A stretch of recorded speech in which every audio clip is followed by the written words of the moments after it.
Hello everyone, Shri Sundaram academy के online platform में आप सभी का स्वागत है। और आज यहाँ पे हम MPPSC असिस्टेंट प्रोफेसर का जो पेपर फर्स्ट है उसमें से आपका यूनिट फर्स्ट है इतिहास, है ना, वो भी मध्य प्रदेश के इतिहास। तो यहाँ पे मध्य प्रदेश के इतिहास से संबंधित अति महत्वपूर्ण प्रश्नों को हम लेकर के आए हैं।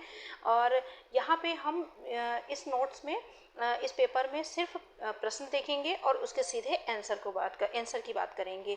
ये जो वीडियो आपको मिलेगा तो इसमें आपका ये सुपर फास्ट रिवीजन आप समझ सकते हैं कि ये आपका एक बार रिवीजन के तौर पे ये सारे प्रश्न होंगे और एग्ज़ाम से पहले आप इसे एक बार ज़रूर देख करके जाएं, है ना। क्योंकि इनमें से जो प्रश्न का संग्रह किया गया, प्रश्नों को इकट्ठा किया गया है, तो ये specially doctor LV Kushwaha sir के मार्गदर्शन पे इसे तैयार किया गया है ना। तो ये प्रश्न बहुत ज़्यादा आपके लिए महत्वपूर्ण होंगे। तो जाने से पहले एक बार इस वीडियो को ज़रूर देखिएगा।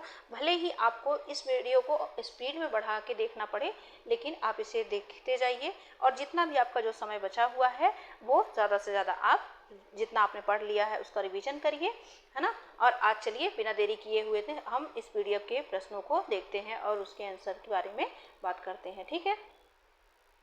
चलिए,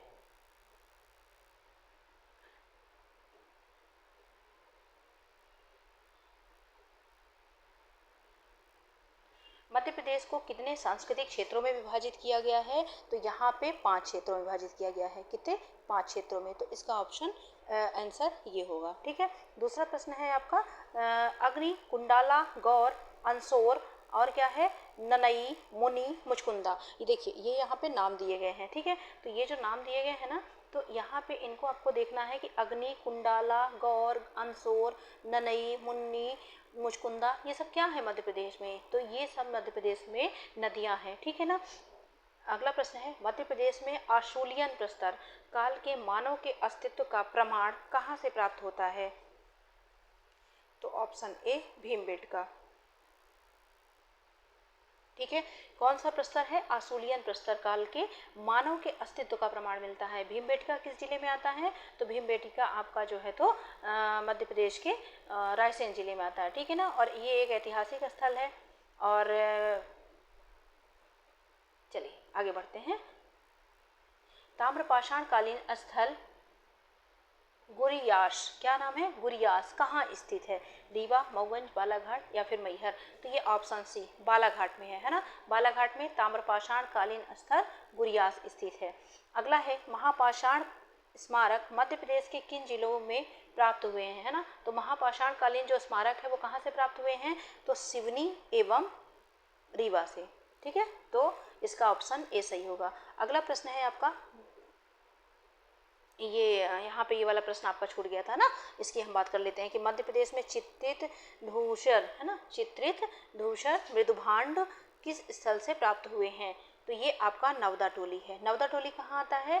तो खरगोन जिले के आता है। कुछ चीज़ें टाइपिंग मिस्टेक आपको थोड़ा सा देखने को 19-20 मिल सकती हैं, तो उस पर याद रखिएगा ये घूमर नहीं लिखा है, ये चित्रित धूसर मृदुभांड है, ठीक है।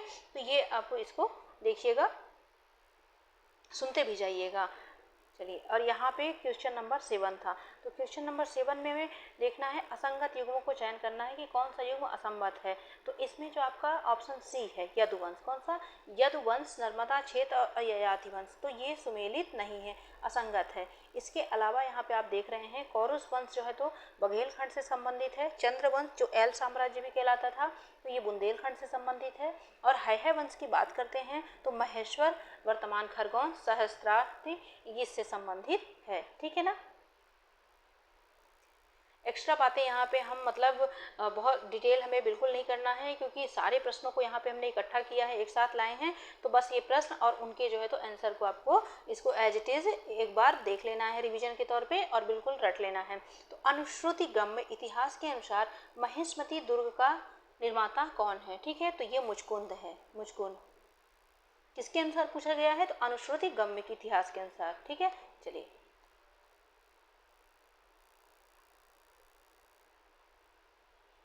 महिष्मती जिसे महेश्वर के नाम से जाना जाता है, तो किस शाखा द्वारा रखा गया था? महिष्मती का जो नाम है किस शाखा के द्वारा रखा गया? तो महितमन, मुचकुंद, कीर्तिवीर या फिर सहस्त्रार्जुन। तो कौन सा है इसमें से? Mahishmat, option A. नेक्स्ट है अनुश्रुतिगम्य इतिहास के अनुसार मध्य प्रदेश का कौन सा शासक जगदग्नि के पुत्र परशुराम से पराजित हुआ था, है ना। तो जगदग्नि के पुत्र कौन था, परशुराम से पराजित हुआ था, तो ये इसका ऑप्शन होगा कीर्तिवीर। आगे बढ़ते हैं, वीतिहोत्र एवं कुंडिकेर, है ना। तो वीतिहोत्र एवं कुंडिकेर का शासन क्षेत्र कौन सा था, तो वीतिहोत्र एवं कुंडिकेर का शासन क्षेत्र जो है तो आपका बुंदेलखंड था। विदर्भ का आदि शासक कौन था, तो इसका जो है तो दोनों होंगे आपको, ऑप्शन सी यदुवंशी कौशिक और नलपुर का राजा नल। विदर्भ की राजकुमारी दमयंती किसकी पुत्री थी, नल, जयधन, भीमरथ या फिर सवती की। तो पुत्री किसकी थी, ये भीमरथ की पुत्री थी, है ना। और रानी दमयंती का संबंध मध्य प्रदेश से कहाँ है, बताइए आप लोग कमेंट में, कई बार हमने आपको पढ़ाया है। नलपुर या नरवर का संस्थापक कौन था, तो राजा नल, ठीक है ना। राजा नल जो है तो नरवर का संस्थापक थे। रामायण काल में मध्य प्रदेश के दंडकार, महावन, महाकांतर दोनों का प्रसिद्ध शासक कौन था, तो दोनों का प्रसिद्ध शासक कौन था, यदुवंशी राजा मधु। रामायण काल के संदर्भ में सुमेलित है, कौन सा सुमेलित है, राम दंडक वन, कुश दक्षिण कौशल, शत्रुघ्न शुभघाती या विदिशा कुशावती। तो ये जो चारों स्टेटमेंट है ना, ऑप्शन डी इसका पूरा राइट आंसर होगा, ठीक है। चलिए अगला प्रश्न देखते हैं हम। बस ऐसे ही प्रश्नों को एक एक नज़र हम देख लेते हैं और उनके आंसर को देख लेते हैं। प्रश्न इससे बाहर आपको, मतलब एग्जाम में इसके अंदर ही प्रश्न आपको देखने को मिलेंगे, इससे ज़्यादा बाहर अब और कोई प्रश्न नहीं पूछा जाएगा। जितना प्रश्न आपको करा दिया गया है, सारे प्रश्न आपको इसी के अंतर्गत इतिहास के प्रश्न देखने को मिलेंगे, ठीक है। रामायण काल के नगर कुंतलपुर, सुहागपुर किस जिले में आते थे, ये देखना है किस जिले में आते थे, है ना। तो ये मुरैना एवं शिवपुरी क्रमशः है। रामायण काल का जो नगर कुंतलपुर था वो मुरैना और सुहागपुर शिवपुरी में आते थे। पुराणों के अनुसार कृष्ण, सुदामा एवं बलराम की शिक्षा स्थली कहाँ पे थी, तो ये आपका ऑप्शन बी संदीपनी आश्रम उज्जैनी, है ना। ये जो उज्जैन वाला क्षेत्र है वहाँ पे है। महाभारत के अनुसार चेदी महाजनपद की राजधानी का नाम क्या था, तो क्या नाम था उसका, चेदी तो ये आपका शुक्तिमती, है ना। देखिए जो 16 महाजनपद थे उसमें से 2 महाजनपद कहाँ थे, मध्य प्रदेश में थे। एक चेदी महाजनपद था और एक अवंती महाजनपद था। आगे बढ़ते हैं। महाजनपद काल में कुरधर एवं सुदर्शनपुर नामक प्रसिद्ध नगर कहाँ स्थित थे, तो ये आपका अवंती क्षेत्र, कौन सा है, अवंती क्षेत्र। देखिए चंद्रप्रद्योत कहाँ का शासक हुआ था, तो ये अवंती का शासक था। अवंती को मगध साम्राज्य में मिलाने वाला शासक कौन था, तो शिशुनाग, ठीक है ना। अवंती कहाँ है, उज्जैन वाला क्षेत्र था। तो उज्जैन, वर्तमान उज्जैन में, तो और उस तत्कालीन समय का अवंती को मगध साम्राज्य में कौन सा शासक मिलाया था, तो शिशुनाग ने मिलाया था। जब अवंती का विलय मगध में हुआ तब अवंती का शासक कौन था उस टाइम पे, तो उस समय जो शासक था वो नंदीवर्धन था। अशोक उज्जैनी के राज्यपाल का पद संभालने जा रहा था तो कहाँ पे ठहरा था, है ना। तो कहाँ पे ठहरा था, विदिशा में, ठीक है।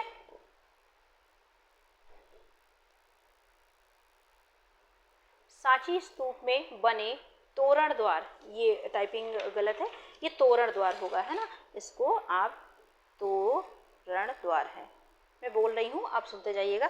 तोरण द्वार की ऊंचाई कितनी है ना। तो सांची स्तूप में जो, सांची कहाँ है, रायसेन जिले में है। तो सांची स्तूप में जो तोरण द्वार की ऊंचाई है वो 42 फुट है, ठीक है। अगला है अशोक के राजनीतिक धार्मिक गतिविधियों के मुख्य केंद्र में कौन सा शहर शामिल नहीं था, तो कौन सा शामिल नहीं था, तो उसमें सागर नहीं शामिल था। और कौन सा शामिल था, तो सांची, विदिशा और उज्जैनी शामिल थे। मौर्य काल के अंत में मध्य प्रदेश की सीमा अंतर्गत कम से कम कितने जनपद थे, है ना। तो जनपद की बात की जा रही थी, तो 7 जनपद थे। और महाजनपद कितने थे, तो 2 महाजनपद थे। मौर्य काल के जनपदों का वर्तमान शहर के साथ कौन सा युग्म सुमेलित नहीं है, भागिल, सतना, पद्मावती दमोह, महेशपति खरगोन या फिर त्रिपुरी जबलपुर। तो ये जो पद्मावती है ना, ये दमाओ, ये सुमेलित नहीं है, क्योंकि पद्मावती वाला जो स्थान था ना, ये वर्तमान ग्वालियर वाला था। क्या था? वर्तमान ग्वालियर वाला। ठीक है। इसके अलावा भागिल सतना से संबंधित था, महेशमती खरगोन था ही, और त्रिपुरी की बात करें तो वो जबलपुर वाला। आगे बढ़ते हैं, क्वेश्चन नंबर 29 आ गया आपका। शुंग वंश के शासक अग्निमित्र के राज्य का दक्षिणी विस्तार कहाँ तक था? तो इसका दक्षिणी विस्तार जो था वर्धा नदी तक था। गर्दभिल्ल वंशी शासकों का केंद्र क्या था? तो इसका जो शासक था अवंती क्षेत्र था। अवंती वही उज्जैन वाला क्षेत्र था, है ना। आगे क्या है? मालव या विक्रम संवत, मालव या विक्रम संवत चलाने वाला शासक विक्रमादित्य किस वंश का शासक था? तो ये गर्दभिल्ल वंश से ही संबंधित है ना। ये विक्रमादित्य एक ये जिसके दरबार में 9 लोग रहते थे, जिसमें छपड़क थे, घटपट थे और बराह मिहिर थे, आपके कालिदास जी थे ना नवरत्न के रूप में। तो ये वही विक्रमादित्य हैं जिनके दरबार में 9 लोग रहते थे। और उन किस वंश से संबंधित है ये? तो आपके गर्दभिल्ल वंश से। आगे बढ़ते हैं। सातकर्णी के पूर्वी मालवा क्षेत्र पर अधिकार का ज्ञान किस लेख से होता है? तो किस लेख से होता है? सांची स्तूप की वैदिका पर उत्कीर्ण है ये बात। ठीक है। तो सातकर्णी के पूर्वी मालवा क्षेत्र पर अधिकार का ज्ञान हमें सांची स्तूप की वेदिका लेख पर जो उत्कीर्ण है उससे प्राप्त होता है। आगे बढ़ते हैं।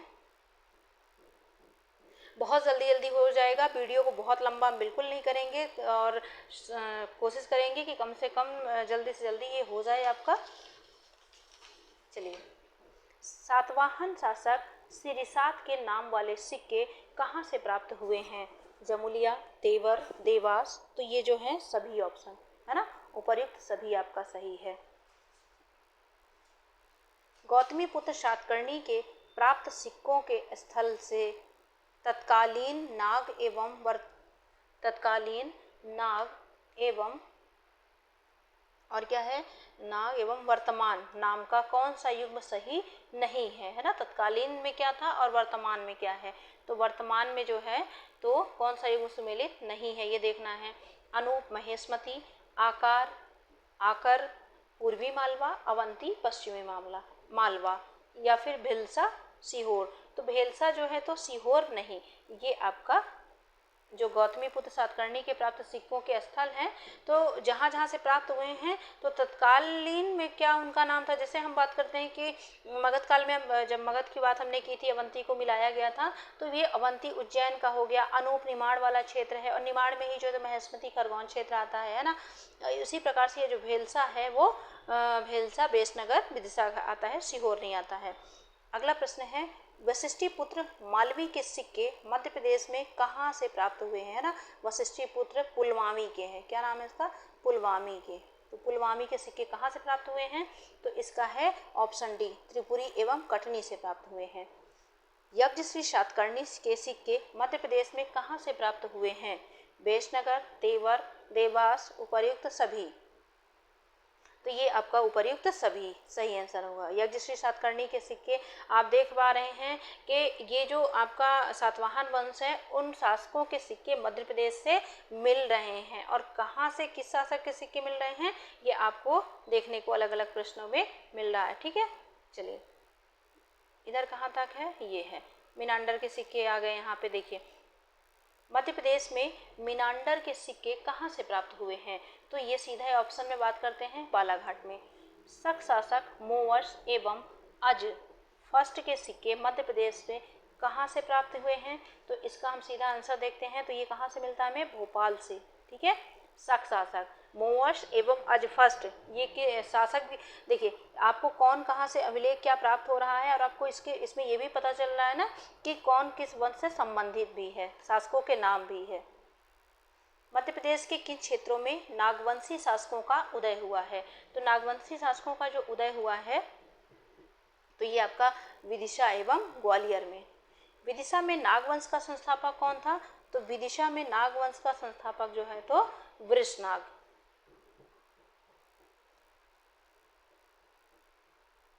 त्रिशूल एवं नदी के चित्रों में अंकित सिक्के किस वंश के शासकों ने मध्य प्रदेश में चलाए हैं? किसने चलाए हैं? नागवंश ने, नागवंश के। ठीक है, चलिए। नागों के सिक्के 1913-14 में किस स्थल के उत्खनन से प्राप्त हुए थे? तो ये बेसनगर, वर्तमान विदिशा वाला क्षेत्र, वहां से हुए थे। किस नागवंशी शासक ने पद्मावती को राजधानी बनाया था? ठीक है ना, ये महत्वपूर्ण है। देखिए कि नागवंशी शासक ने पद्मावती को राजधानी बनाया था और विदिशा से स्थानांतरित किया था, है ना। तो यहाँ पे भीमनाग का याद रखना है कि भीमनाग जो था नागवंशी शासक, इसने जो है तो पद्मावती को राजधानी बनाया था। और पद्मावती वर्तमान क्या है आपका? ग्वालियर वाला क्षेत्र, है ना। और हमने देखा कि ये जो नागवंशी शासक थे, इनका शासक क्षेत्र कौन सा था? तो विदिशा और ग्वालियर वाला क्षेत्र था। अगला प्रश्न है, निम्नलिखित में से कौन सा क्षेत्र उत्तरवर्ती है ना, ये थोड़ा टाइपिंग में से, उत्तरवर्ती नागवंशी शासकों के सिक्कों का प्रमुख केंद्र था? ठीक है, तो ये पवाया भी ग्वालियर वाला क्षेत्र का हिस्सा है ये आपका। तो ये पवाया आपको याद रखना है इसमें। ठीक है, अगला प्रश्न है, नाग शासक रविनाग के सिक्के कहाँ से प्राप्त हुए? तो नाग शासक एक रविनाग है, आपको मिल रहा है, और इसके सिक्के जो है तो एरण, और एरण कहाँ है आपका? सागर। ठीक है, अगला है, किस स्तंभ लेख में नाग शासकों को नागदंत एवं नागसेन दोनों का उल्लेख मिलता है? तो कहाँ से मिलता है? तो प्रयाग स्तंभ, है ना। प्रयाग स्तंभ लेख से इनके बारे में, नागदंत और नागसेन के बारे में जानकारी मिलती है। ठीक है, वकाटक नरेश प्रवरसेन द्वितीय के ताम्रलेख से किस नागवंशी शासक का उल्लेख मिलता है? तो किसका उल्लेख मिलता है? तो ऑप्शन ये आपका भवनाग आ गया है। अगला क्वेश्चन नंबर हमारा क्या है? 48 है। तो क्वेश्चन नंबर जो हमारा 48 है उसमें बात की जा रही है कि नागवंश एवं गुप्तों के बीच संबंध की जानकारी किस अभिलेख से होती है? तो किससे होती है? तो ये आपका जूनागढ़ अभिलेख से है। कहाँ से है? जूनागढ़ अभिलेख से है।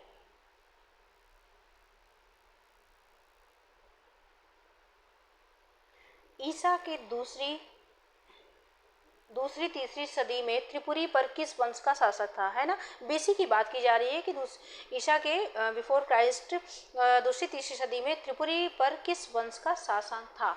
तो किस वंश का शासक था यहाँ पे? तो ये आपका बोधि वंश का शासक था। ठीक है ना, बोधि वंश का शासक था। और ये 50वें नंबर का प्रश्न है, महासन, है ना, महासन 350 ईस्वी के शासन की जानकारी किस क्षेत्र से मिलती है आपकी? तो आपको त्रिपुरी से इसकी जानकारी मिलती है। ठीक है,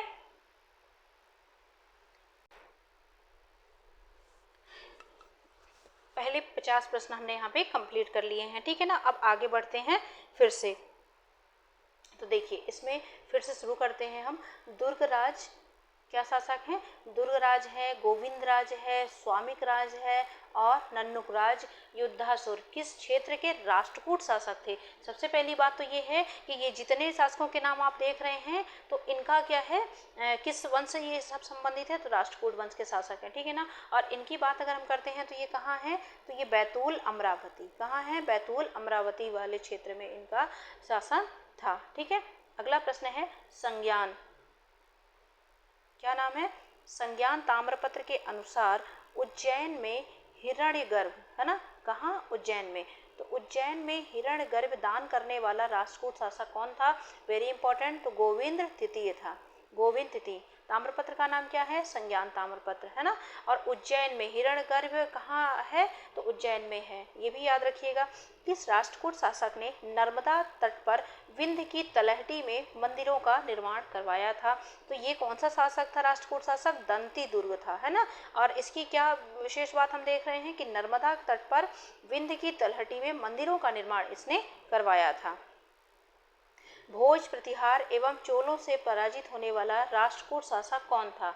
ऐसा कौन सा शासक था भाई? तो कृष्णवृत्तीर्ण द्वितीय।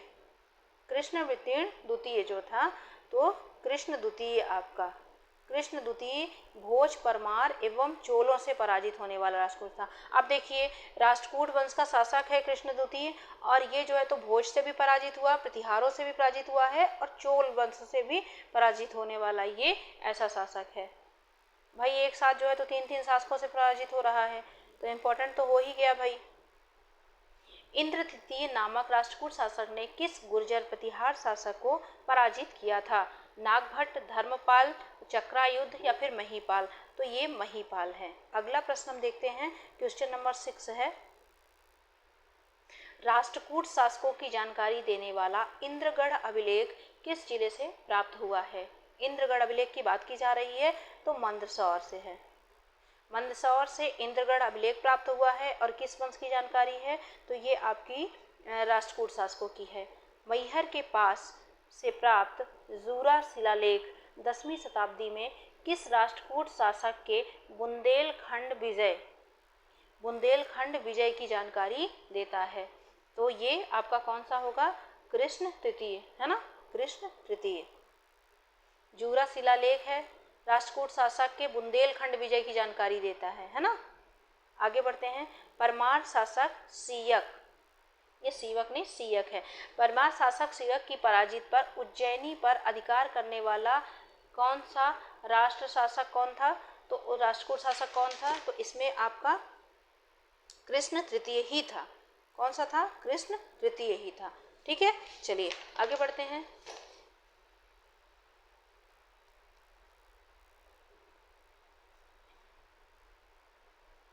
इंद्र चतुर्थ के काल में राष्ट्रकूट वंश में किसने अपने साम्राज्य में इसे मिला लिया था? तो इसने जो है तो मिलाया था, किसकी मिलाया था? हाँ, तो हम बात कर रहे हैं अपने इस प्रश्न के बारे में, है ना। तो इसका आंसर क्या है? चालुक्य शासक तैलप द्वितीय है ना। तो इंद्र चतुर्थ के काल में राष्ट्रकूट वंश में किसने अपने साम्राज्य में मिला लिया था? तो चालुक्य शासक तैलप द्वितीय ने। अगला प्रश्न है, 8वीं शताब्दी में उज्जैन एवं मालवा पर शासन करने वाला शासक जिसने परम भद्दारक नहीं, गलत है, परम भद्दारक की उपाधि धारण किया, कौन था एवं वह किस वंश से था? भद्दारक नहीं होगा, ये टाइपिंग मिस्टेक है, तो ये देखना पड़ेगा ना हमें, यहाँ पे ये टाइपिंग तो थोड़ा सा दिक्कत है। लेकिन ये जिसने जो उपाधि धारण की थी ना, तो परम उपाधि धारण की थी, परम भट्टारक की उपाधि धारण की थी। तो ये कौन था और किस वंश से संबंधित था, इसको देखते हैं। तो ये नागभट्ट था। कौन था? नागभट्ट प्रथम, है ना। और ये किस वंश से था? तो नागभट्ट प्रथम जो है तो गुर्जर वंश से संबंधित था। मैं ऐसे टिक कर रही हूँ, आप लोग ये देखिएगा। इसमें आपको स्टेटमेंट अगर मैं गोलाई के साथ कर देती हूँ तो पूरा छिप जाता है, ठीक है ना। तो इसमें देखिए, एक बार फिर से इस प्रश्न को समझा देते हैं, फिर से बता देते हैं कि 8वीं शताब्दी में उज्जैन एवं मालवा पर शासन किया, तो किसने शासन किया है? तो नागभट्ट प्रथम ने उज्जैन और मालवा पर शासन किया था, और गुर्जर प्रतिहार वंश का शासक था ये, और इसने जो है तो परम भट्टाचार्य की उपाधि धारण की थी। चलिए आगे बढ़ते हैं। मिहिर भोज कहाँ का शासक था? तो मिहिर भोज जो है तो कहाँ का शासक था? तो मिहिर भोज के जब शासक के क्षेत्र की हम बात करते हैं तो ग्वालियर वाला क्षेत्र है। अगला प्रश्न है, क्वेश्चन नंबर कौन सा है? क्वेश्चन नंबर 12 है। चांदी की मुद्राओं पर आदिवराह की उपाधि अंकित करने वाला शासक कौन था? तो ये मिहिर भोज था, ठीक है, मिहिर भोज था। अगला प्रश्न है, क्वेश्चन नंबर 13, पहेवा प्रशस्ति एवं कहना अभिलेख में किसकी जानकारी मिलती है? तो किसकी जानकारी मिलती है? ये परगार नहीं है, परमार है। क्या है? परमार है। आप मेरे वॉइस को सुनिएगा, परमार शासक मिहिर भोज है। अगला प्रश्न है, ग्वालियर का चतुर्भुज मंदिर किस काल में बना? है ना। तो एक चतुर्भुज मंदिर आपको ग्वालियर में भी मिला है, तो ग्वालियर में जो है तो गुर्जर प्रतिहार काल में बना था, ठीक है। अगला प्रश्न है, बटेश्वर मंदिर मध्य प्रदेश के किस जिले में स्थित है? तो ये मंदिर कहाँ स्थित है? तो आपका मुरैना वाला क्षेत्र। कहाँ? मुरैना वाले क्षेत्र में स्थित है। देवयान नामक गुर्जर प्रतिहार शासक से कालिंजर का दुर्ग किस चंदेल शासक ने छीन लिया था? तो ये तो बड़ी इंटरेस्टिंग चीज़ है भाई, यशोवर्मन ने, वर्गन नहीं है, यशोवर्मन ने, है ना। तो देवयान नामक गुर्जर शासक था। कौन सा गुर्जर शासक? देवयान। और इससे कालिंजर का दुर्ग, क्योंकि कालिंजर का दुर्ग बहुत महत्वपूर्ण स्थान था उसका तत्काल समय पे, है ना। तो ये इम्पोर्टेंट प्रश्न है। चलिए आगे बढ़ें। और अब हमारा प्रश्न आ रहा है, अब इतनी जूमिंग आप लोगों को देखने में और समझने में सही होगी। स्टार्टिंग में थोड़ा सा कम जूमिंग मैंने की थी तो शायद आपको उतना अच्छा ना रहा होगा, लेकिन आई होप अब इतना आपके लिए सही होगा। चलिए देखिए, कच्छप घात वंश का क्षेत्र कहाँ था? तो कच्छप घात का जो वंश था तो ये ग्वालियर वाला क्षेत्र था, तो ग्वालियर हो जाएगा यहाँ पे। अगला प्रश्न है कुरैठा। कुरैठा शिवपुरी के ताम्रपत्र किस वंश से संबंधित हैं? तो ये आपका प्रतिहार वंश से संबंधित है। किससे? प्रतिहार वंश से।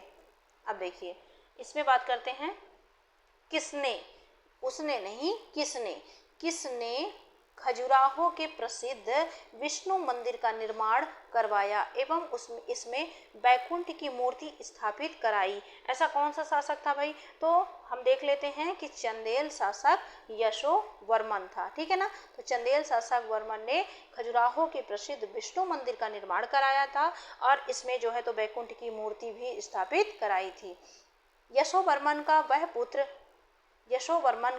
वह पुत्र जिसने कालिंजर को राजधानी बनाकर ग्वालियर पर शासन किया, कौन था वह? तो हम देखते हैं कि वह कौन था? धंगदेव, ठीक है ना। और धंगदेव ने जितने हैं तो पार्श्वनाथ हैं और कौन से हैं, शांतिनाथ, ही नाथ वाली जितनी भी मंदिरें हैं ना, तो ये जो है तो धंगदेव के द्वारा ही कराई गई थी। आगे चलते हैं। वह प्रथम चंदेल शासक कौन था जिसने प्रतिहारों की सत्ता अस्वीकार कर स्वाधीनता की घोषणा की थी, है ना। तो वह शासक भी आपका धंगदेव ही थे। निम्न में से कौन सा असुमेलित नहीं है? सुमेलित लिखा है ना, कि निम्न में से कौन सा सुमेलित नहीं है भाई? किसकी जोड़ी नहीं मिल रही है? तो यहाँ पे गोपादी, जो गोपाद बनास है ये सुमेलित नहीं है। इसके अलावा मालव नदी बेतवा के साथ है, चेदी खजुराहो में है, कालिंदी यमुना से संबंधित है। आगे बढ़ते हैं।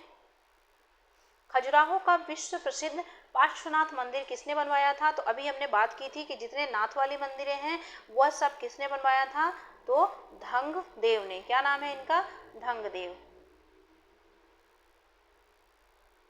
एक चंदेल शासक जिसने महमूद गजनवी के आक्रमण को विफल किया, मालवा के भोज को भी हराया, कलचुरी नरेश गांगेय देव को भी पराजित किया, वह कौन था? तो कौन था भाई?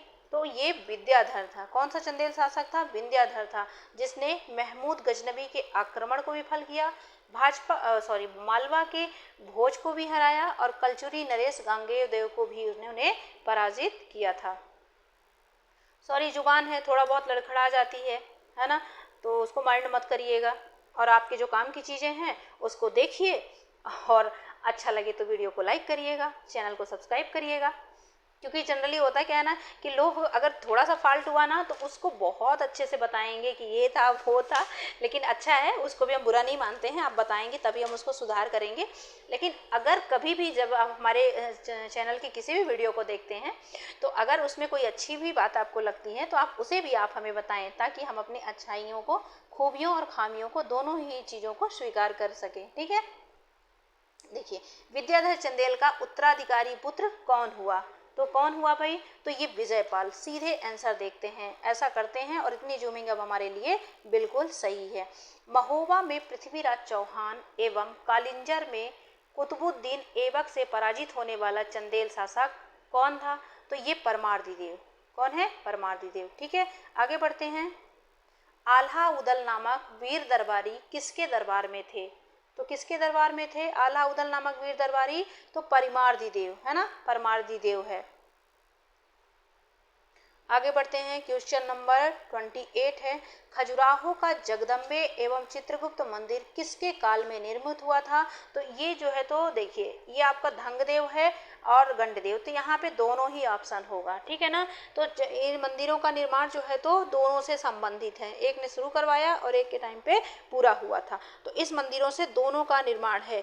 अगर देखिए अगर दोनों ऑप्शन दिए तो निश्चित तौर पे दोनों ही सही होगा, लेकिन अगर गंडदेव नहीं दिया है, धंगदेव दिया है तो धंगदेव सही होगा, और धंगदेव की जगह अगर गंडदेव दिया हुआ है ऑप्शन में तो गंडदेव सही होगा। आगे बढ़ते हैं, क्वेश्चन नंबर हमारा 29 है, सबसे इजी प्रश्न है ना। मेरे बताने से पहले आप लोग ही टाइप कर दीजिए। खजुराहो के कंदरिया महादेव मंदिर का निर्माण किसने करवाया है? तो ये विद्याधर ने, ठीक है। नन्यौरा एवं चरखारी से किस चंदेल शासक के ताम्रपत्र प्राप्त हुए हैं? तो चरखारी और नन्यौरा से जो ताम्रपत्र प्राप्त हुए हैं वह देववर्मन के हैं। चंदेल वंश के शासकों और उनके पुत्रों का युग्म दिया गया है, निम्नलिखित इन युग्मों में कौन सा सही नहीं है? तो कौन सा सही नहीं होगा? तो ये परमार देव मदन वर्मा, ठीक है ना, ये सही नहीं है। इसके अलावा जो गंडदेव शासक थे उनके पुत्र विद्याधर, धंगदेव के पुत्र गंडदेव, और विद्याधर के बाद जो पुत्र विजयपाल और परमार्दी देव मदन वर्मन नहीं है। तो ये डी वाला ऑप्शन आपका मैच नहीं करेगा। इसके अलावा बाकी पूरे ऑप्शन मैच कर रहे हैं। अगला प्रश्न है, 11वीं सदी के लगभग मध्य में किसने चंदेलों को अपने अधीन कर लिया था? तो 11वीं सदी के लगभग मध्य में चंदेलों को भी वही अधीन कर लिया था। किसने किया था अपने अधीन? तो कलचुरी शासक कर्ण ने किया था। आगे बढ़ते हैं, और ये अब हमारा कलचुरी शासन से चंदेल वंश को स्वतंत्र कराने वाला चंदेल शासक कौन था भाई? तो यहाँ पे हमारा कीर्तिवर्मन। कौन है? कीर्तिवर्मन। अगला है, नरवर्मन परमार शासक के समय मालवा को लूटने वाला चंदेल शासक कौन था? तो ये नरवर्मन जो लिखा है ब्रैकेट में परमार शासक, इसका मतलब नरवर्मन का संबंध जो परमार शासक से रहा, के समय मालवा को लूटा था, और लूटने वाला कौन था? चंदेल शासक था। तो कौन सा मतलब शासक था चंदेल शासक? तो सुलक्षण वर्मन है। गहड़वाल शासक गोविंद चंद्र के हाथों पराजित होने वाला चंदेल शासक कौन था भाई? तो ये जयवर्मन। निम्न में से किस चंदेल शासक के 48 सिक्के रीवा से प्राप्त हुए हैं? 48 सिक्के प्राप्त हुए हैं। तो कौन है भाई? तो ये हैं जय मदन वर्मन, ऑप्शन ए। और ये चंदेल वंश से संबंधित है। चंदेल वंश के जय मदन वर्मन है, और इनके सिक्के कहाँ से प्राप्त हुए हैं? रीवा से प्राप्त हुए हैं। कितने हैं? 48 है। Question number 37। अब देखिए, ये गदन वर्मन नहीं है, ये मदन वर्मन है, ठीक है ना। तो मदन वर्मन। अब भाई ये मत कहने लगना पहले अपना टाइपिंग सुधरवा लो फिर वीडियो बनाना, तो ऐसी फालतू की चीज़ों पे ध्यान मत देखना। देखिए ये ह्यूमन हियर है, इस पे हम सुधार लेंगे। तो हम बोल भी रहे हैं ना, तो आप हमारे शब्दों पे फोकस करिएगा। मदन वर्मन का शासन क्षेत्र विस्तृत था, है ना। तो कहाँ विस्तृत था? उत्तर में यमुना नदी तक, दक्षिण में नर्मदा नदी तक, पूर्व में रीवा एवं पश्चिम में बेतवा नदी तक, या उपर्युक्त सभी। पृथ्वीराज चौहान ने किस चंदेल शासक के काल में कालिंजर पर आक्रमण किया था? तो परमारी देव। क्या नाम है? परमारी देव। 1203 से 1220 ईस्वी के मध्य रीवा को जीतकर उहाल मंडल पर अधिकार करने वाला डहाल मंडल होगा। डहाल मंडल पर अधिकार करने वाला चंदेल शासक कौन था? तो ये आपका त्रैलोक्य वर्मन है। अलाउद्दीन खिलजी ने डहाल मंडल क्षेत्र पर आक्रमण कर इस क्षेत्र में चंदेलों का आधिपत्य, चंदेली नहीं है, चंदेलों का आधिपत्य समाप्त कर दिया। और यह आक्रमण कब किया गया? कब किया गया भाई? तो यह आक्रमण कब किया गया है? तो ये 1309 में किया, ठीक है ना।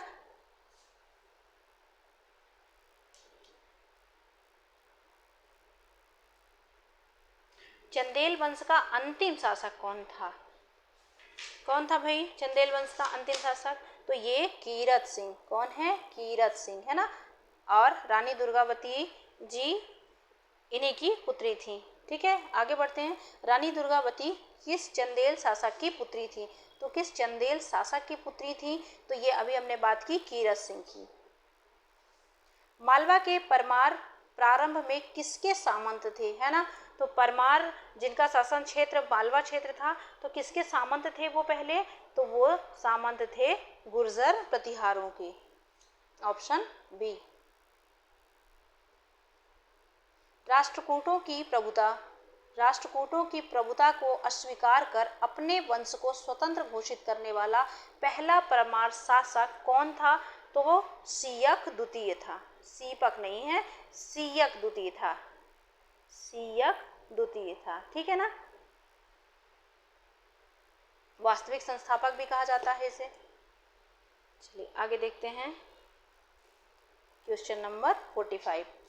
नव सहसांक चरित किस राजवंश की स्थापना की जानकारी देता है, तो ये परमार वंश से संबंधित है, ठीक है ना। किससे, परमार वंश से है। आगे बढ़ते हैं। सीयक द्वितीय किसका उत्तराधिकारी था, तो ये वैरी सिंह द्वितीय का उत्तराधिकारी था। अकबर ने जब मालवा पर आक्रमण किया तब वहां का शासक कौन था जिसे अकबर ने पराजित किया था, तो वो बाज बहादुर था। मुंज के साम्राज्य का पूर्वी विस्तार कहाँ तक था, तो मुंज के साम्राज्य का पूर्वी विस्तार जो है तो विदिशा तक था।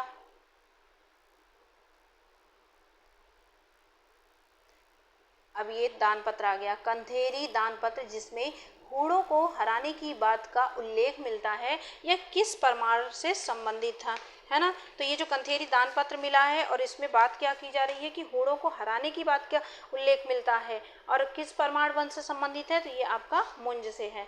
आगे बढ़ते हैं। क्वेश्चन नंबर 50 है, इसे हम थोड़ा सा छोटा कर लेते हैं, ये हमारी पूरी बातें अब इस पे दिखेंगी। देखिए क्या बात की जा रही है, मुंज के विषय में, मुंज के, ये मुंज है, मुंज के विषय में जानकारी देने वाले अभिलेखों में उसके द्वारा विजित क्षेत्रों के निम्नलिखित युग में कौन सा सुमेलित नहीं है।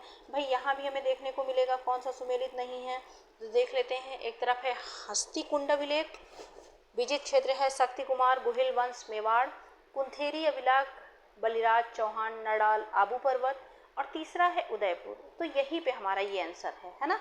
तो हमारा आंसर क्या है, यही है उदयपुर। उदयपुर अभिलेख जो है तो कलचुरी युवराज वल्लभी, इससे जो है तो मुंज की जानकारी नहीं मिलती है। तो ये इतना हो गया आपका, है ना। अब आगे देखते हैं। देखिए आगे पढ़ते हैं, फिर शुरू करते हैं हम। मुंज ने किसे 6 बार पराजित किया, क्या 6 बार पराजित किया, है ना।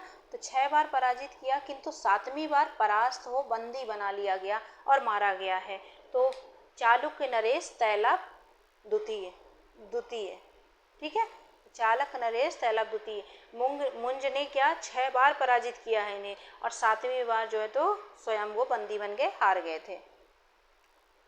अगला प्रश्न है, मुंज एवं मुंज के दरबार में कवि साहित्यकार एवं उसकी रचनाओं का कौन सा युग्म सही सुमेलित नहीं है। तो देख लेते हैं भाई, एक तरफ कवि लेखक है, एक तरफ रचना है। तो ये जो आपका ऑप्शन ए है ना, हम यही देख लेते हैं कि यही सुमेलित नहीं है भाई, क्योंकि पद्म गुप्ता परमिल ने नव सहसांक चरित की रचना नहीं की है। इसके अलावा जो है तो धनंजय दशरूप, धनिक यशो रूवाफलोक है, धनपाल कर्पूर मंजरी, ये सब मैच है। लेकिन आपका ऑप्शन ए जो है तो ये दिए गए स्टेटमेंट के अनुसार युग्म सुमेलित नहीं है भाई। आगे देखते हैं। धर्मापुरी, इंदौर एवं उज्जैन से प्राप्त अभिलेखों में मुंज को किस उपाधि से विभूषित किया गया है। तो किस उपाधि से विभूषित किया गया है भाई, तो श्री वल्लभ बिरदो, अमोघ वर्ष, पृथ्वी वल्लभ। तो ये सभी उपर्युक्त सभी इसका आंसर हो जाएगा। वह चालुक्य शासक सत्याश्रय बने, पराजित कर अपने भाई के अपमान का बदला लेने वाला परमार शासक कौन था भाई, तो वो कौन था, आपका सिंधुराज।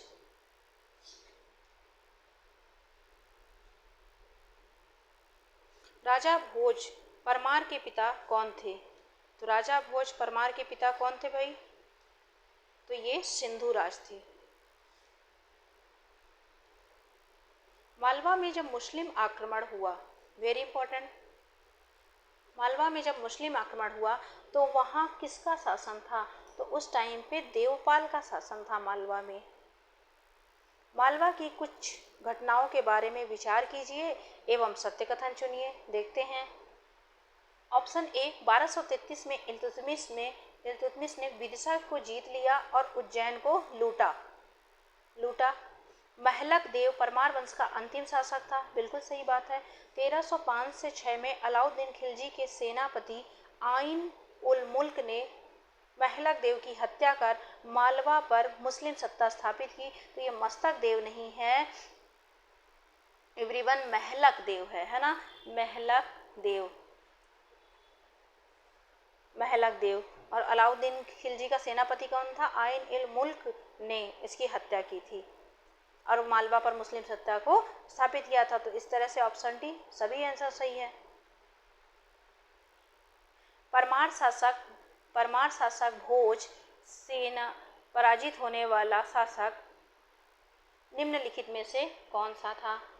तो परमार शासक भोज से पराजित होने वाला शासक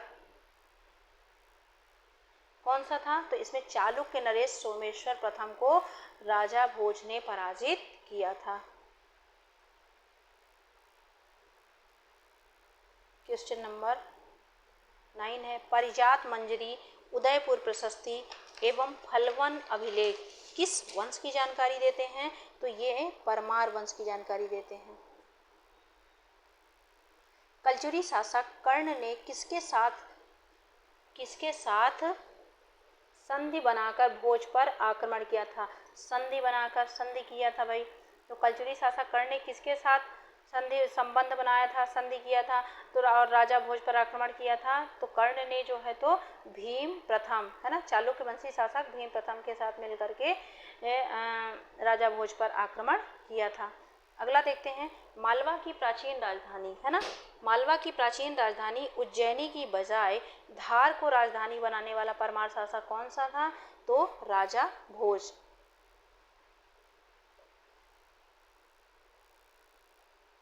निम्नलिखित किस एक समूह में राजा भोज की रचनाओं का समूह नहीं है? तो कौन सा नहीं है? तो सीधे हम ऑप्शन देख लेते हैं, मेरुतुंगा, भोज चंद्रिका, कुसुमावती। ये जो है तो राजा भोज की रचनाओं का समूह नहीं है। इसके अलावा ये जो आप देख रहे हैं, सम्रांगण, सूत्रधार, सरस्वती, कंठाभरण, सिद्धांत, राजमांत्रण, योग सूत्र, वृत्ति विद्या, विनोद, चारु चर्चा, युक्ति कल्प, तत्व प्रकाश, तो ये सब राजा भोज की रचनाओं में शामिल हैं, लेकिन ये ऑप्शन डी वाला शामिल नहीं है। सरस्वती कंठाभरण भोजशाला का निर्माण भोज ने कहाँ कराया था? तो ये धारा नगरी धार में कराया था। एक वह ग्रंथ कौन सा है जिसमें यह उल्लेख मिलता है कि भोज की राजसभा में 500 विद्वान थे, है ना? तो ये मिलता है आईने अकबरी, ये रज़ाइन नहीं है, ये आईने अकबरी है। आईने अकबरी में यह जानकारी मिलती है। राजा भोज का उत्तराधिकारी कौन था? तो जयसिंह। आगे बढ़ते हैं, जैतुकदेव, जयवर्मन, अर्जुन वर्मन, लक्ष्मण देव, सुमर वर्मन आदि किस वंश के शासक थे? तो ये सब जो है तो परमार वंश से ही संबंधित हैं। देखिए, हिस्ट्री से चाहे वो प्राचीन काल हो, मध्यकाल रहा हो या एंशियंट का टाइम रहा हो, तो ये जितना भी है प्राचीन, मध्य, आधुनिक, जितने प्रश्न महत्वपूर्ण बन सकते थे उन सभी प्रश्नों को यहाँ पे एक साथ लाया गया है आपके लिए, ताकि आपने जो पढ़ा है वो सभी प्रश्न जिस तरीके से बन सकते हैं, जितना हो सकता है, तो वो एक बार आपको रिवीजन करने में आसानी हो। ठीक है। फरिश्ता ने किसे मालवा का राजा कहा था, है ना? तो देखिए, फरिश्ता के द्वारा मालवा का राजा जो है तो गोगा देव को कहा गया था। मालवा के संदर्भ में आपने बात सुनी होगी कि चीनी यात्री फाहियान ने मालवा की जलवायु को सबसे अच्छी जलवायु कहा था। उसी तरीके से फरिश्ता ने मालवा का राजा किसे कहा था? तो गोगा देव को कहा था। भोज ऑप्शन देख करके आप भोज पे नो डाउट पहले भोज पे जाएंगे, टिक करेंगे, लेकिन वो ऐसा नहीं है, वो गलत होगा, क्योंकि यहाँ पे फरिश्ता ने जो है तो गोगा देव को बोला है। भोज द्वितीय किसका पुत्र था? तो भोज द्वितीय किसका पुत्र था? तो इनमें से जो दिए गए ऑप्शन हैं तो वो ऑप्शन जो है तो आपका कौन सा है? तो दिए गए ऑप्शन में से आपका अर्जुन देव द्वितीय था, ऑप्शन डी था, अर्जुन देव द्वितीय है। क्वेश्चन नंबर 19 है, महिष्मति के ज्ञात कल्चरी शासकों में सर्वप्रथम किसका नाम आता है? तो ये बुद्धराज का, सॉरी ये इसमें नहीं आएगा, ये इसमें आपका आएगा कृष्णराज का नाम, है ना, ये याद रखिएगा, कृष्णराज का नाम आएगा। महिष्मति के किस कल्चरी शासक के चांदी के सिक्के वेसनगर, तेवर और पट्टन से प्राप्त हुए हैं, है ना? तो किस कहाँ से कैसे प्राप्त हुए हैं? तो ये आपका कृष्णराज इसका ऑप्शन होगा। महिष्मति के किस कल्चरी शासक के चांदी के सिक्के वेसनगर, बिरसा, तेवर और पट्टन से प्राप्त हुए हैं? तो ये कृष्णराज होगा। आगे बढ़ते हैं, क्वेश्चन नंबर 21 है, कलचुरियों के त्रिपुरी शाखा का संस्थापक कौन था? तो ये वामन राजदेव है। क्या है? वामन राजदेव, वामन राजदेव।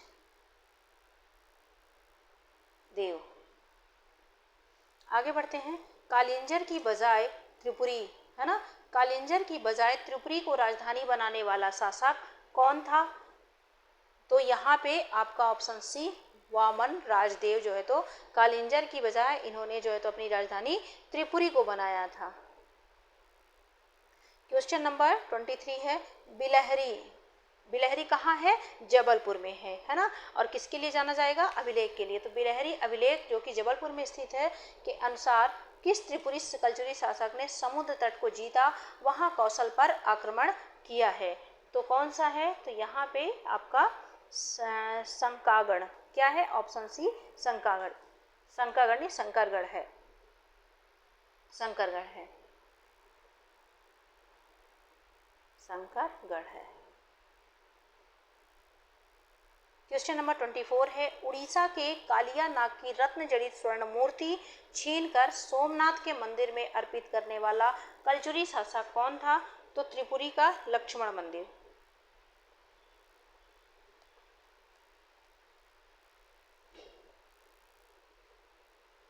परमार शासक भोज चोल शासक राजेंद्र के साथ मिलकर चालुक्य शासक जयसिंह पर आक्रमण करने वाला त्रिपुरी का कल्चरी शासक कौन था? तो कौन था भाई यहाँ पे? तो यहाँ पे आपका ऑप्शन ए गांगेय देव। क्या नाम है? गांगेय देव, ये बिल्कुल सही है। आगे बढ़ते हैं, वह भोज से भी हारा, चालुक्य सोमेश्वर से भी हारा और भीम प्रथम से, ये भीम प्रथम है, भीम प्रथम से भी हारा, किंतु उसकी महत्वाकांक्षा एक योद्धा की थी। वह कौन सा त्रिपुरी शासक था? भाई वो लक्ष्मीकर्ण था, है ना। लक्ष्मीकर्ण भोज से भी हारा, चालुक्य शासक सोमेश्वर से भी हारा और भीम प्रथम से भी हारा, और उसकी महत्वाकांक्षा एक योद्धा की थी। तो वह त्रिपुरी वंश का शासक लक्ष्मीकर्ण था भाई। बटियागढ़ शिलालेख की बात करते हैं तो बटियागढ़ शिलालेख तो दमोह में है।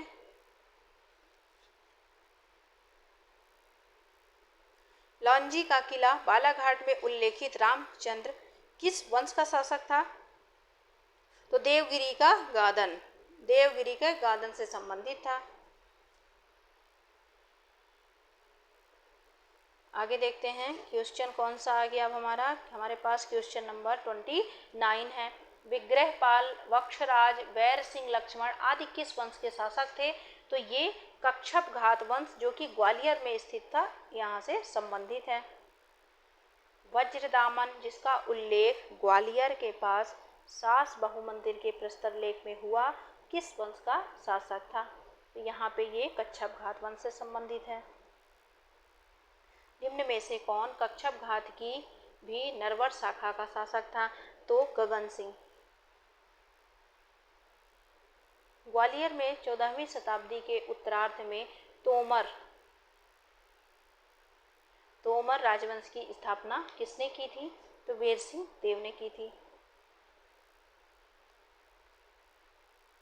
बहलोल लोदी, सिकंदर लोदी तथा इब्राहिम लोदी में टक्कर लेने वाला तोमर शासक कौन था? ऐसा कौन सा शासक था तोमर शासक जिसने जो है तो इन सब से जो है तो टक्कर ली थी? तो ये हमारे मानसिंह थे, है ना। मानसिंह तोमर वंश के संबंधित थे, और तोमर वंश कहाँ, ग्वालियर वाली क्षेत्र से संबंधित था। ठीक है, तो ये ऐसे शासक थे जिन्होंने बहलोल लोधी, सिकंदर लोधी और इब्राहिम लोधी से टक्कर लेने का साहस किया था। मानसिंह का पुत्र कौन था जिसे इब्राहिम लोधी ने पराजित कर ग्वालियर का किला लोधियों के अधीन कर दिया था, है ना। लोधी वंश का शासक था इब्राहिम लोधी, तो मानसिंह से तो ये जीत नहीं पाए थे, तो उनके बेटे से फिर पराजित किया था उन्होंने।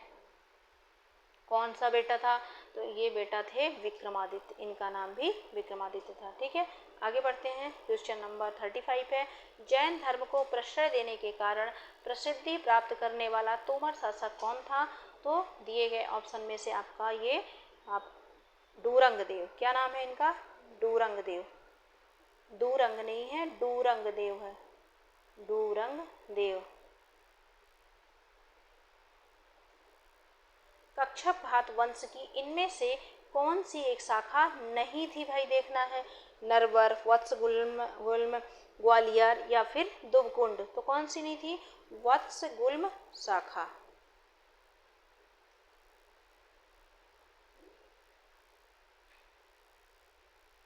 अगला है, शासक और उनके वंश का कौन सा युग्म सुमेलित नहीं है, तो कौन सा सुमेलित नहीं है, तो मानसिंह चंदेल वंश, तो मानसिंह चंदेल वंश से नहीं बल्कि तोमर वंश से संबंधित थे। इसके अलावा कोकुल द्वितीय कलचुरी से संबंधित हैं, मधुसूदन कच्छप घात, वहीं रामचंद्र जो है तो यादव वंश से संबंध रखते हैं। मांडू पर आक्रमण करने वाला पहला खिलजी शासक कौन था, तो ये जलालुद्दीन खिलजी था, है ना। तो खिलजी वंश से जब हम बात करते हैं तो मालवा पर मांडू पर आक्रमण करने वाला पहला खिलजी शासक जलालुद्दीन खिलजी था। फरिश्ता के अनुसार किस खिलजी शासक ने ग्वालियर में 1225 में शिकार के लिए आया और वहां एक गुलंदाकार विश्राम स्थल, गुलंदाकार नहीं गुंबदाकार होगा ना, यहाँ पे गुंबदाकार होगा भाई। आप भी सोचते होंगे कि मैम जितने वीडियो में बोलती हैं तो टाइपिंग मिस्टेक जरूर बताती हैं, है ना, लेकिन ऐसा नहीं है, क्या ही कर सकते हैं बताइए, थोड़ी बहुत चीज़ें तो हो ही जाती हैं, पर अगली बार ऐसा नहीं होगा। यहाँ पे मैं आपको बोल भी रही हूँ तो आप करेक्शन कर लीजिएगा। गुंबदाकार विश्राम स्थल बनवाया था, तो ये आपका फिरोज शाह खिलजी होगा, ऑप्शन ए। मालवा मुस्लिम शासकों के अधीन कब आ गया, तो मुस्लिम शासकों के अधीन मालवा 1310 में आया था। किस मालवा शासक को पराजित कर अलाउद्दीन खिलजी ने मालवा पर मुस्लिम सत्ता स्थापित की थी, तो किसने स्थापित की थी, अर्जुन वर्मा ने। तो अर्जुन वर्मा जो है तो मालवा का शासक था जिस टाइम पे अलाउद्दीन खिलजी ने मुस्लिम सत्ता स्थापित की थी। आगे बढ़ते हैं। मालवा विजित करने के बाद अलाउद्दीन खिलजी ने यहाँ किसे प्रतिनिधि शासक नियुक्त किया था, तो किसे नियुक्त किया था, तो आइन मुल्क मुल्तानी को, ऑप्शन डी सही हो गया इसका आंसर। 43 बटियागढ़ शिलालेख के अनुसार गयासुद्दीन तुगलक के द्वारा किस जिले में महल बनवाया गया था, तो दमोह जिले में। बटियागढ़ लेख भी जो है तो शिलालेख कहाँ मिला था, दमोह में मिलेगा। दुलचीपुर स्मारक किस जिले में फिरोज शाह तुगलक को उपस्थिति की जानकारी देता है, तो ये आपका ऑप्शन ए सागर जिले है।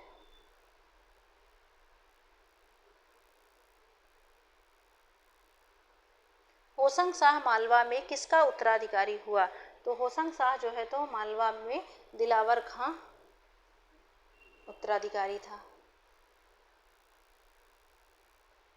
लगभग 15वीं शताब्दी के अंत में ग्वालियर की गद्दी पर बैठने वाला शासक कौन था जिसने मध्य प्रदेश के अधिकांश क्षेत्र से मुस्लिम सत्ता हटाने का प्रयास किया था, तो वो था नरसिंह राय। क्या था, नरसिंह राय। हुमायूं को मालवा किससे प्राप्त हुआ था, तो हुमायूं को मालवा जो है तो बहादुर शाह से प्राप्त हुआ था। आगे बढ़ते हैं। शेर शाह सूरी ने मालवा पर कब अधिकार किया था? तो शेर शाह सूरी ने मालवा पर अधिकार जो है तो 1530 में किया था, 1530 ईस्वी में किया था। आगे बढ़ते हैं। शेर शाह सूरी ने मालवा किससे प्राप्त किया था? तो शेर शाह सूरी की बात की जा रही है अब, तो इसने मल्लू खान से, क्या है, मल्लू खान जिसे कादिर शाह भी कहते थे, इनसे प्राप्त किया है। और आगे बात करते हैं कि अकबर ने मालवा पर कब अधिकार कर लिया? तो अकबर की बात की जा रही है, तो अकबर ने जो है तो मालवा पर अधिकार कब किया था? तो 1561 में किया था। ठीक है ना, ये दूसरा चैप्टर हमारा कंप्लीट हो गया है। अब इसके आगे हम तीसरे चैप्टर को देखेंगे। चलिए आगे यहाँ अब फिर से ये तीसरा चैप्टर हमारा आ गया है। अकबर ने जब मालवा पर आक्रमण किया तब वहाँ का शासक कौन था जिसे अकबर ने पराजित किया? तो वो बाज बहादुर था। देखिए, हम बहुत कम टाइम में ज़्यादा से ज़्यादा प्रश्न आपको यहाँ पे देने की कोशिश कर रहे हैं। लेकिन अगर फिर भी वीडियो, एक गलती तो आप बिल्कुल ये मत करिएगा कि अगर आप हमारे संस्थान से जुड़े हैं तो आपको पता होगा कि यहाँ पे आपको कैसे कंटेंट दिए जाने हैं, कितने उपयोगी होते हैं आपके लिए। और मेरा सबसे यही कहना है कि आप सब वीडियो लंबा है, बड़ा है, बहुत ज़्यादा टाइम का हो रहा है, ये देख करके कोई चीज़ मत छोड़िएगा।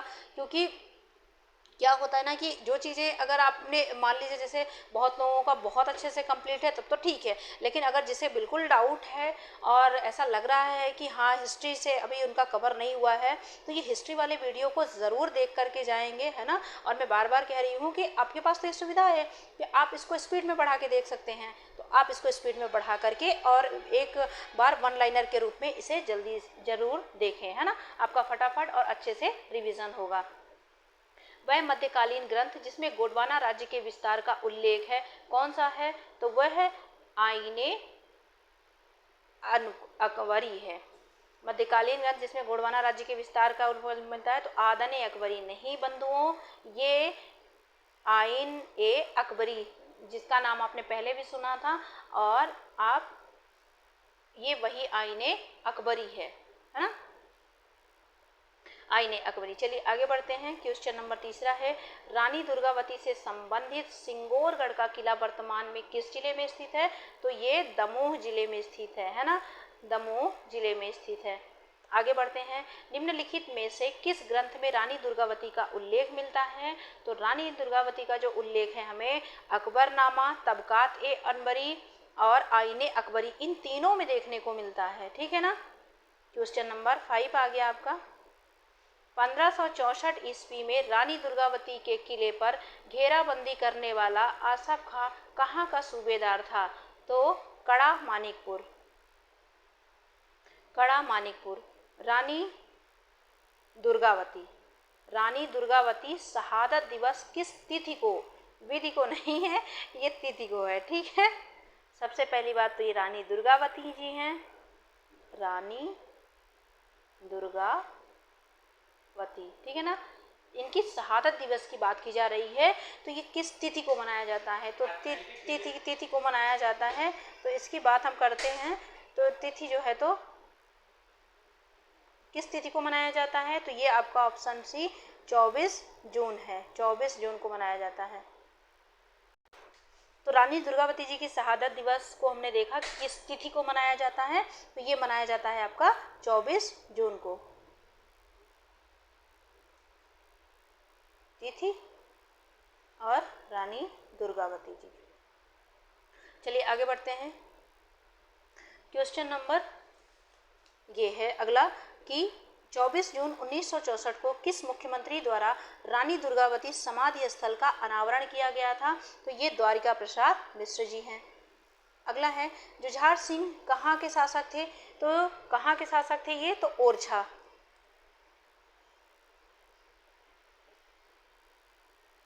जुझार सिंह ने किस गौड़ शासक की हत्या की थी? प्रेम शाह। तो प्रेम शाह की इन्होंने हत्या की थी।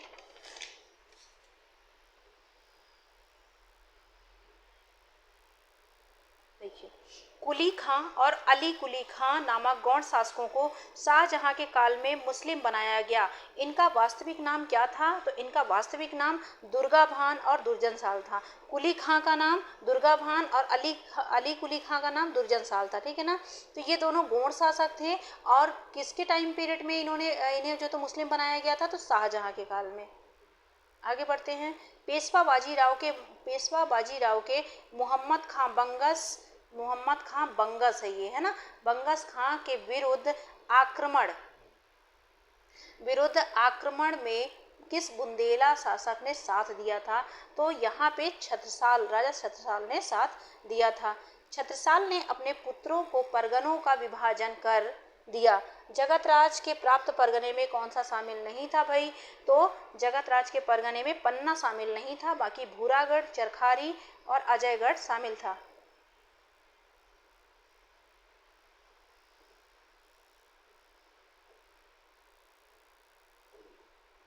शेर शाह ने रीवा पर आक्रमण क्यों किया था? तो शेर शाह ने बघेल शासक बीरभान सिंह ने हुमायूं की सहायता की थी।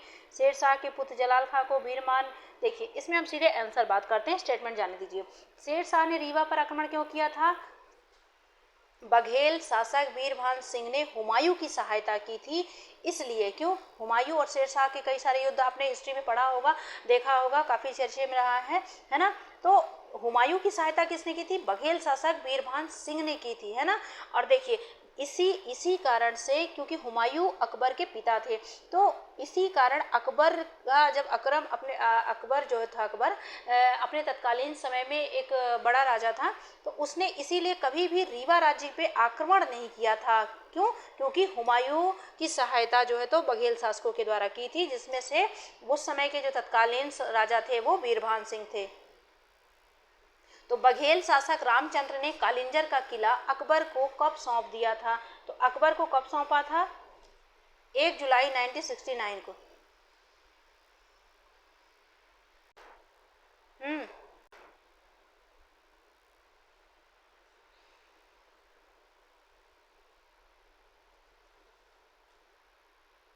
क्वेश्चन नंबर ये हमारा 17 है इस पेज का, है ना।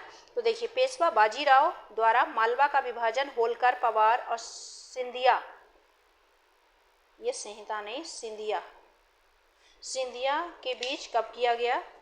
तो ये किया गया था 29 जुलाई 1832 को, ठीक है। यहाँ पे एक दो क्वेश्चन अगर आप छूटेंगे ना तो आप हमें बताइएगा, क्योंकि यहाँ पे थोड़ा सा बीच में मैंने वीडियो को रोका हुआ था।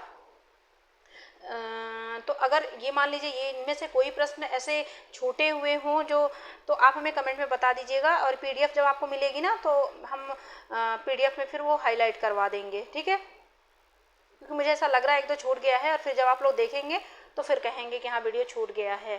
क्योंकि मुझे क्लियर नहीं हो रहा है तो मैं फिर से इसको रिवाइज नहीं कर रही हूँ। आप लोग वीडियो देखिएगा और जो प्रश्न छूट जाएंगे वो आप हमें बताइएगा, जो रिकॉर्डिंग में ना होगा, ठीक है। तो यहाँ तक हमने बात कर ली है। अब हम बात कर लेते हैं क्वेश्चन नंबर 17 की। पानीपत के तृतीय युद्ध के बाद मल्हार राव होलकर मध्य प्रदेश के किस भाग में अपनी शक्ति अधिक सुदृढ़ कर ली थी इन्होंने? तो इन्होंने जो है तो इंदौर में कर ली थी, ठीक है। चलिए आगे बढ़ते हैं। क्वेश्चन नंबर 19 है, इंदौर का भारत संघ में विलय हुआ तब इंदौर का शासक कौन था? तब इंदौर का शासक जो है तो तुकोजीराव होलकर थे। क्वेश्चन नंबर 20 है, देवी अहिल्याबाई ने इंदौर में लगभग कितने वर्षों तक शासन किया? तो 30 वर्षों तक, ठीक है।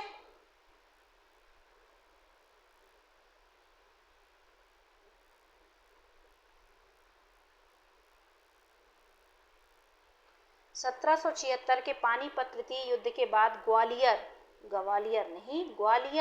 1765 तक किसके नियंत्रण में रहा है? तो ये जाट सरदार लोकेंद्र सिंह के नियंत्रण में रहा है। बादशाह शाह आलम ने किसे अपना वकील बनाकर प्रशासनिक अधिकारियों में सुशोभित किया था? तो किसका नाम आएगा? महादजी सिंधिया। किस सिंधिया शासक ने अपनी राजधानी उज्जैन से ग्वालियर स्थानांतरित स्थानांतरित, ठीक है ना, स्थानांतरित की थी। वो भी कब की थी? 1810 में। तो ये दौलत राव। किस सिंधिया शासक के शासन काल की शुद्धिकरण और सुस्थिर प्रगति का काल कहा जाता है? तो ये आप माधवराव सिंधिया टिक करेंगे। मध्य भारत के राजाओं का वह सम्मेलन कब हुआ जब ग्वालियर, इंदौर, मालवा ये संयुक्त संघ बना था? तो संयुक्त संघ जब बना था, कब हुआ था? तो इसका 1948 होगा। महाभारत के राजाओं का सम्मेलन कहाँ हुआ? नई दिल्ली, ग्वालियर, इंदौर या फिर उज्जैन? तो महाभारत के राजाओं का सम्मेलन नई दिल्ली में हुआ। अप्पा भोसले ने अंग्रेजों के विरुद्ध युद्ध 1818 में कहाँ लड़ा था? तो कहाँ लड़ा था इन्होंने? तो ये आपका मुल्ताई। और मुल्ताई कहाँ है, कौन से जिले के अंतर्गत आएगा वर्तमान में? तो ये बैतूल, ये वही मुल्ताई है जहाँ से ताप्ती नदी, मुल्ताई के पठार से ताप्ती नदी का भी उद्गम होता है और ये मुल्ताई नामक एक स्थान है। अंग्रेजों के विद्रोह का पहला गृह मध्य प्रदेश में कौन सा क्षेत्र था, है ना? तो प्रथम गृह क्षेत्र कौन सा था अंग्रेजों का? तो महाकौशल वाला था, जबलपुर वाला क्षेत्र। 1842 में हुए विद्रोह का नेतृत्व नरसिंहपुर से किसने किया था? 1882 में कौन सा विद्रोह हुआ था? तो बुंदेला विद्रोह हुआ था, है ना? तो वहां से नेतृत्व नरसिंहपुर से किसने किया था? तो ये ढिल्लन शाह ने किया था, ढिल्लन शाह। क्वेश्चन नंबर 30 है, 1857 की क्रांति में सागर से किसने विद्रोह का नेतृत्व किया था? तो ये किया था शेख रमजान ने। ठाकुर प्रसाद मंडले के श्री बहादुर एवं देव सिंह ने 1857 की क्रांति के समय कहाँ से विद्रोह में भाग लिया? तो कहाँ से भाग लिया? तो ये राघवगढ़ से, ठीक है। नाम, जगह, क्षेत्र सारे ये सब याद रखना है। 1857, 1842 से संबंधित जितने भी ये आंदोलन हुए हैं, यहाँ से प्रश्न बिल्कुल बनते हैं। अब ये डेट इम्पोर्टेंट है आपका, देखिए 1857 की क्रांति में शिवपुरी वाले क्षेत्र से बात की जा रही है, तो 20 जून है। अब ये इंदौर से आ गया, इंदौर में 1 जुलाई 1857 की क्रांति का नेतृत्व किसने किया, है ना? तो नारायण सिंह, शहादत खां या भागीरथी या फिर दोनों? तो यहाँ पे ये दोनों पर्सन जो है, तो दोनों का सहयोग देखने को मिलता है, बी और सी, शहादत खान और भागीरथी। क्वेश्चन नंबर 34 है, महू में 1857 की क्रांति किस तिथि को भड़की थी? तो 34 का जो है तो 1 जुलाई 1857, है ना? और ये नेतृत्व पूछेगा ना, तो ये महू कहाँ है? इंदौर में। तो यहाँ से जो नेतृत्व हुआ था तो शहादत खां के नेतृत्व में ही हुआ था। नीमच से 1857 का विद्रोह कब हुआ था? तो नीमच से 1857 का विद्रोह जब हम देखते हैं तो 3 जून, है ना? तो ऑप्शन ए सही होगा, 3 जून 1857 की बात की जा रही है। आगे बढ़ते हैं। क्वेश्चन नंबर ये हमारा, वैसे इस सीरीज की देखें तो 36 है, लेकिन आपको तो खैर ओवरऑल सीरीज को पूरा करना है। देखिए मुरार छावनी, है ना? मुरार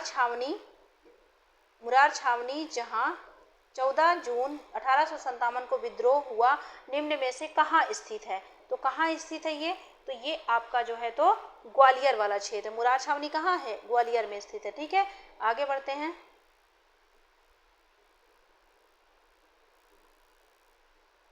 रानी अवंतीबाई के विरुद्ध विद्रोह के दमन के लिए अंग्रेज सेनापति वार्डन को किस राज्य ने सैन्य सहायता, कौन सी सहायता दी थी? सैन्य सहायता प्रदान की थी। तो सैन्य सहायता जो है तो रीवा राज्य ने, है ना? रीवा राज्य। रानी अवंतीबाई अंग्रेज सेनापति वार्डन के आक्रमण के कारण रामगढ़ छोड़कर कहाँ चली गई थी? तो देवघरगढ़। कहाँ? देवघरगढ़ है, छिंदवाड़ा में, ये वर्तमान छिंदवाड़ा वाला क्षेत्र है।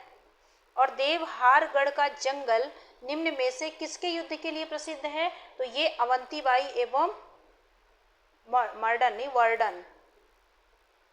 वर्डन के से संबंधित है, ठीक है।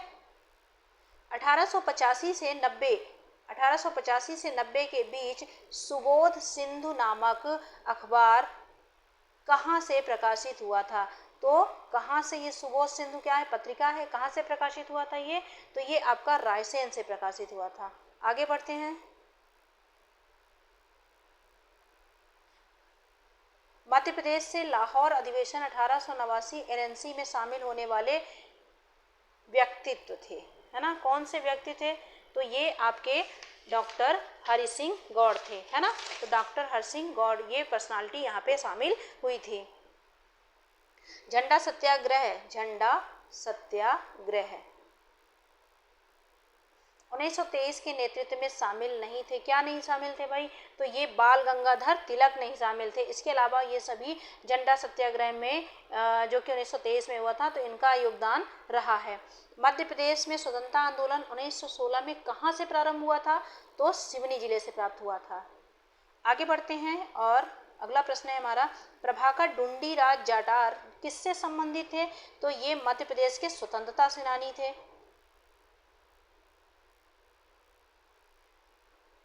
मध्य प्रदेश में 1920-21 में खिलाफत आंदोलन का नेतृत्व किसने किया था?